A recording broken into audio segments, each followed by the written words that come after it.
A very, very quick one.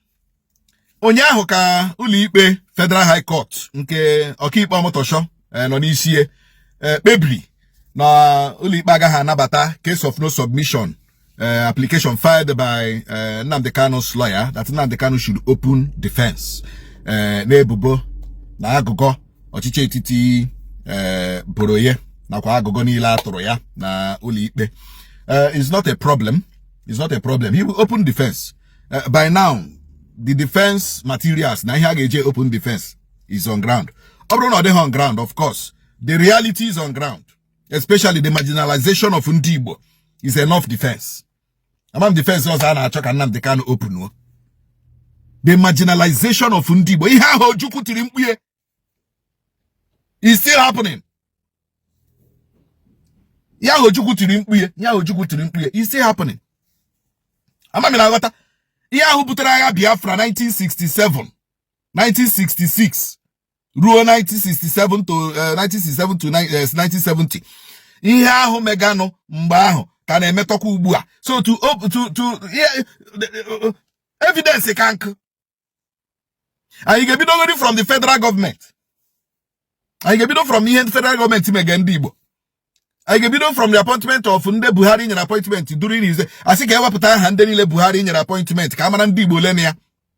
Amana Dibo no ministers under Buhari. Kabido getting from Unke Buhari. I told him Kaigawa fa. Kabido getting from Unke Buhari. Then in the Buhari in an appointment. Ndibo Lenia. Boards of members of directors Bobo Tibo Ndibo Lenia during Buhari come ne kuku. Na ghọta na ebe anyị na-eje. Federal appointment, federal character, ndị Igbo lewu director of federal ministry, ndị Igbo lewu permanent secretary of federal ministry. These things which I ha ga-etebulu na court. Ọwụ na anyị na-agwa ha ihe ha ga-eme. But it is a reality. We don't know their defense, we don't know whatever, but for us who ndị Igbo, anyị ma na ihe nwanne anyị nwoke ji ka nọrọ ebe ahụ because he is speaking for ndị Igbo. Ọ bụzi na nke Tinubu ndị Igbo lewu ministers n'okpuru Tinubu, ndị Igbo ole ka e nyere appointment n'okpuru Tinubu, ndị Igbo lewu board of directors this and that, permanent secretary Bobo Tibo n'okpuru Tinubu. All these things wụcha ihe ndị Igbo na-ebe akwa ya marginalization a na-ekwu okwu ya n'ala Igbo.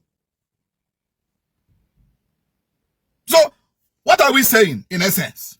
What we are saying in essence is this. Emegbuole ndị Igbo too much n'obodo abụ Nigeria. Onye ọbụla bụ onye Igbo sị gị na-emegbuge hụ ndị Igbo mara jụọ ajụjụ lineage o nwere ike ọwụghị onye Igbo tụwara ime ihe. Ọwụghị ọbara onye Igbo ka ejiri kpụọ ya. Ndị Igbo ha suffered enough. Lenu nke mere na Lagos State. O bidoro taa. Akụrụ ụlọ ndị Igbo taa. Abịa sị gị na ha rụrụ ya na illegal structure. Arụrụ ya.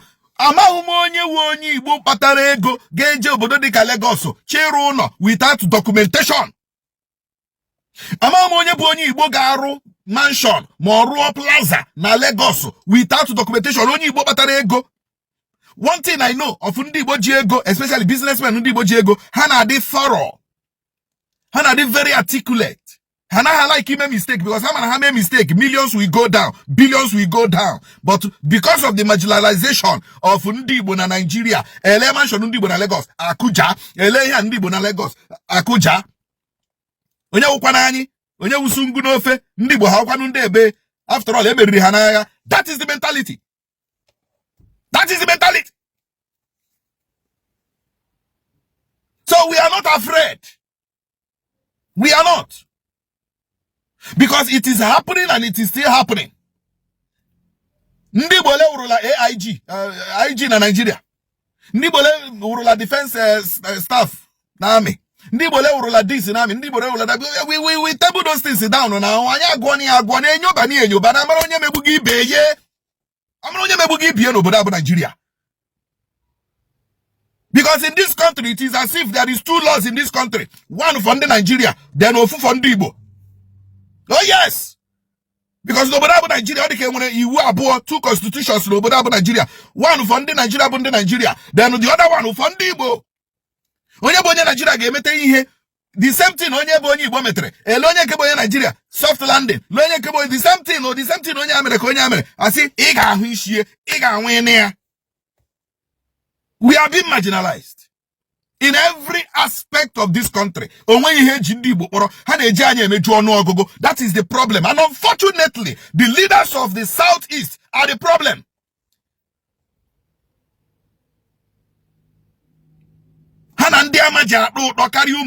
They value Ndiama carry umunneha. They are ready to sell umunneha. That is the problem with Igbo leaders. That is the problem. That is the problem. One problem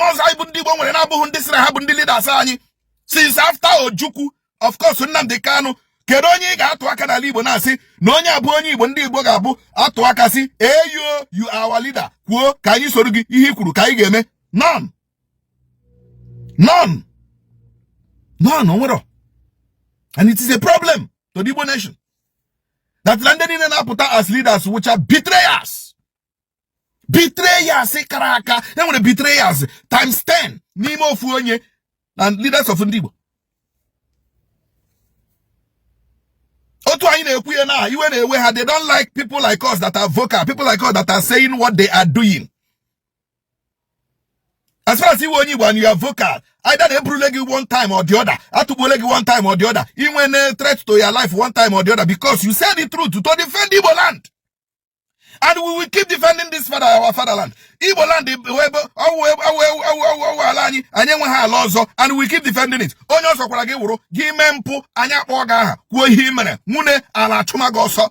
That is the truth.